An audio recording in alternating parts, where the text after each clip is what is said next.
Shoot ले रहा है शॉट का, और आप उस जगह एक भौं उठा के एक्सप्रेशन दे रहे हैं ऐसे करके, क्या क्या हुआ, क्यों भाई क्या हुआ, ये दिखेगा ही नहीं, क्योंकि कैमरा ना तो मिड शॉट में है और ना ही क्लोजअप में है, वो लॉन्ग शॉट में है।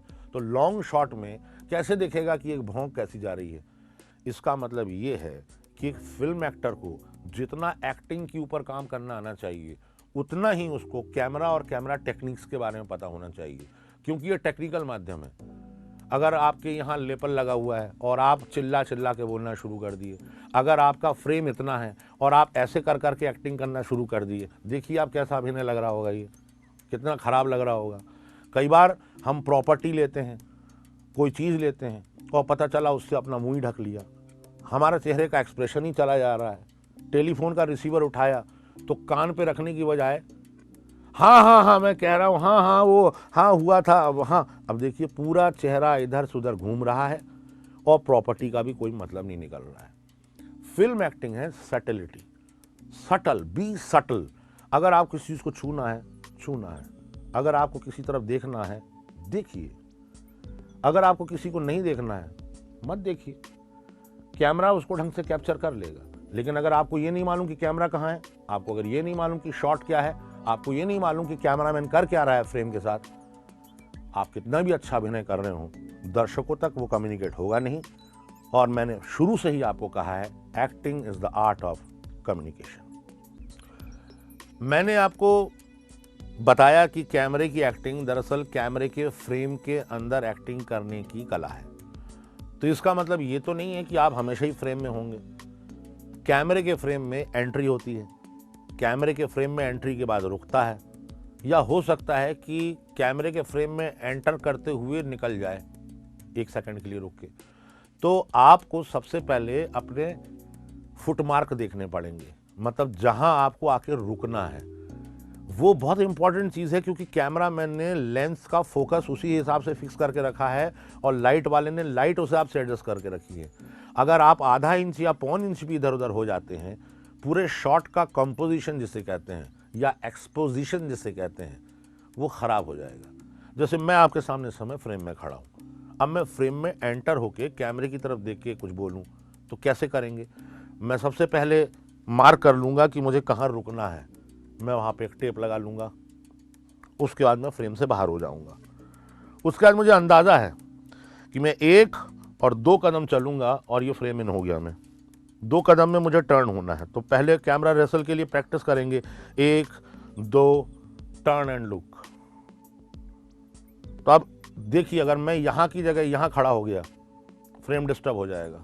अगर मैं यहाँ की जगह यहाँ खड़ा हो गया तो फ्रेम डिस्टर्ब हो जाएगा। अगर मैं यहाँ की जगह यहाँ चला आया तो फ्रेम डिस्टर्ब हो जाएगा। इसका मतलब है कि टेक्निकली एडिक्वेट होना पड़ेगा किसी एक्टर को। मैं एक बार आपके लिए फिर से करके बताता हूँ। पहले मैं फ्रेम आउट होता हूँ,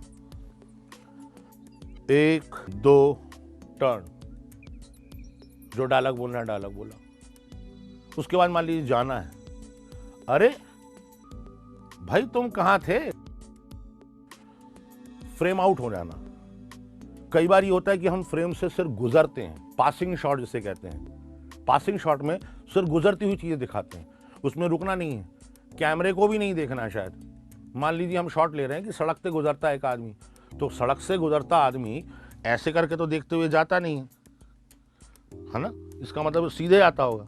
तो frame out, frame in and walk down and pass again, frame in, walk, frame out. अब इसमें आपने देखा होगा कि ऑलमोस्ट प्रोफाइल आया मेरा, मतलब सामने से नहीं आया, चेहरा प्रोफाइल से आया। तो प्रोफाइल शॉट भी देना आना चाहिए। मान लीजिए डायरेक्टर ने आपको बोला है कि आप यूं खड़े रहिए और आवाज़ इधर से आ रही है, अरे भाई सुनो, हाँ कौन। आपका सिर्फ गर्दन से मुड़ना और आंखों से देखना ही पर्याप्त है। अगर आप इसकी जगह करेंगे, हाँ भाई कौन, बहुत लाउड लगेगा, क्योंकि कैमरे की एक्टिंग दरअसल क्लोजनेस की एक्टिंग है, इंटीमेसी की एक्टिंग है। इसके बाद जो सबसे महत्वपूर्ण चीज़ आती है मित्रों, वो है long shot, mid shot, mid close up और एक्सट्रीम टाइट क्लोजअप। सबसे पहले आता है लॉन्ग शॉट। लॉन्ग शॉट में आपका सर से पांव तक पूरा शरीर फ्रेम में एक्सपोज हो जाता है। कैमरे का धीरे धीरे अपर्चर खुलेगा और आप सर से पांव तक लॉन्ग शॉट में दिखाई देंगे। जिसका मतलब है कि लॉन्ग शॉट में आपका पूरा शरीर अभिनय करता है, आपके पांव अभिनय करते हैं, आपके हाथ अभिनय करते हैं, हाथों के जेस्चर्स, भंगिमाएं, ये एक्टिंग करती हैं। और उसके बाद थोड़ा लाउड एक्सप्रेशन भी दे सकते हैं क्योंकि लॉन्ग शॉट में है। अरे तुम्हें पता है कल शहर में जाम लग गया था, अरे बाप रे इतनी भीड़ थी क्या बताऊं। ये लॉन्ग शॉट है क्योंकि आप पूरी बॉडी, कंधा, हाथ और चेहरे के एक्सप्रेशन को भी थोड़ा बड़ा चढ़ाकर बता रहे हैं। लॉन्ग शॉट के दृश्य कई हो सकते हैं। जंगल में से भागते हुए डाकू, पीछा करती हुई पुलिस, उसकी जीप, सड़क पे से गुजरता हुआ हुजूम, या पहाड़ की चोटी पर से लुढ़क कर आता हुआ हीरो विलेन से बचकर, ये सब लॉन्ग शॉट के सीन हैं, क्लोजअप में हो ही नहीं सकते। कई बार कुछ हीरो जो उम्र दराज हो जाते हैं और शरीर से उतना काम नहीं कर पाते, वो स्टंट के दृश्यों में इसलिए डुप्लीकेट का इस्तेमाल करते हैं। उन्हीं की हाइट, हेल्थ और हेयर स्टाइल का एक आदमी पहाड़ की चोटी से ढलान तक आता है और जब ढलान पे आ जाता है तब हीरो आके ज्वाइन करता है, उसके पहले डुप्लीकेट का शॉट कट रहा होता है। या पार्टी का सीन है तो पीठ तरफ से शॉट लेना है तो वो डुप्लीकेट शॉट दे रहा है और जब क्लोजअप आ रहा है तब डायलॉग बोलने के लिए मेन स्टार आ रहा है। वो बात होती है स्टार होने के बाद की। शुरू शुरू में अभिनेता को अपने सारे दृश्य, सारे काम खुद ही अच्छे से करने आने चाहिए। अभी आप मुझे कैमरे में जिस फ्रेम में देख रहे हैं, ये मिड शॉट का फ्रेम है। मिड शॉट के फ्रेम में लगभग कमर तक आ जाता है या उसके थोड़े ऊपर पेट तक आ जाता है, लेकिन मिड शॉट में कैमरे के फ्रेम को थोड़ा खोलना पड़ता है और लॉन्ग शॉट से सिकोड़ना पड़ता है। लॉन्ग शॉट में पूरा ही है, लॉन्ग शॉट से थोड़ा सिकोड़ना पड़ेगा। तो मान लीजिए टेबल के सामने खड़ा होकर एक आदमी अपनी पेंशन के कागज मांग रहा है, वो मिड शॉट है, और जो बैठा हुआ है वो भी दिखाना है आपको। तो दरअसल लॉन्ग शॉट से शुरू करके मिड शॉट में चले जाएंगे और मिड शॉट से फिर डायरेक्टर महसूस करेगा तो एक्टर के क्लोजअप काटेगा एक्सप्रेशंस के लिए। लेकिन अभी जो आप फ्रेम देख रहे हैं ये मिड शॉट है, तो मिड शॉट में भी आप हाथों का इस्तेमाल थोड़ा बहुत कर सकते हैं, लेकिन बहुत ज़्यादा लाउड नहीं, और चेहरे के एक्सप्रेशन भी कंट्रोल्ड होने चाहिए ताकि ये पता चले कि ये कैरेक्टर मिड शॉट में ऐसा है, लॉन्ग शॉट में ऐसा है, और एक्सप्रेशन मिड शॉट के ऐसे हैं। तो शॉट का फ्रेम देखिए और उस हिसाब से शॉट देने की कोशिश कीजिए। लॉन्ग शॉट हो गया, उसके बाद मिड शॉट हो गया, क्लोजअप, क्लोजअप, मिड क्लोजअप थोड़ा गले के नीचे से आ सकता है। इसमें निश्चित रूप से आपके पांव, कमर और हाथों का इस्तेमाल कम होता जाएगा क्योंकि ये क्लोजअप है। तो क्लोजअप में क्या, क्लोजअप क्यों लेता है निर्देशक? वो चाहता है कि एक्टर के चेहरे के एक्सप्रेशंस को कैच किया जाए, कैमरा ज़्यादा इंटीमेसी से पकड़े कि वो सोच क्या रहा है। तो मान लीजिए एक सीन है कि आदमी बोल रहा है, अब ये क्लोजअप है। नमस्ते भाई, मैं नहीं जानता कि आप मेरे बारे में क्या सोच रहे हैं। शायद आप सोच रहे हैं कि मैं कोई एक्टर हूँ लेकिन दरअसल बात मालूम क्या है, मैं अपने बारे में भी एकदम बता नहीं सकता कि मैं कौन हूँ। और जो आदमी अपने बारे में श्योर नहीं है वो सामने वाले के बारे में तो एकदम अनश्योर होगा।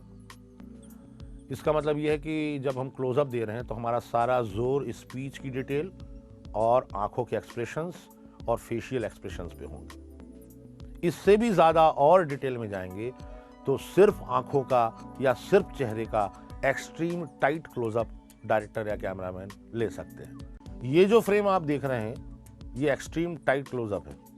अब एक्सट्रीम टाइट क्लोजअप में आपको अपना चेहरा भी डिस्ट्रैक्ट होने से बचाना है। अगर आप एक्सट्रीम टाइट क्लोजअप में बहुत ज़्यादा इस तरह के एक्सप्रेशन देने लगेंगे तो अच्छा नहीं लगेगा, विकृत लगेगा, ऐसा लगेगा कि कैमरे के हिसाब से एक्टिंग करना नहीं आता। दूसरा, आप बहुत ज़्यादा हिल नहीं सकते। अगर शॉट देते देते आप हिलने लगे, देखिए हिलने लगे शॉट देते देते, तो फ्रेम खराब हो जाएगा। इसका मतलब है कि एग्जैक्ट मालूम होना चाहिए एक्टर को कि उसका कैमरा कहाँ है, उसका फ्रेम कहाँ है, और फ्रेम और कैमरे की पोजीशन को देखते हुए क्लोजअप में एक्टिंग देना है। तो यहाँ सबसे ज़्यादा खेल आंखों का आ जाता है। किसी चीज़ को देखना है, किसी चीज़ को पहचानना है,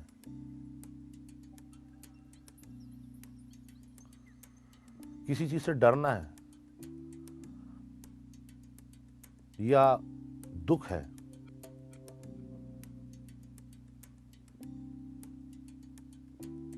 या थोड़ी सी हंसी है,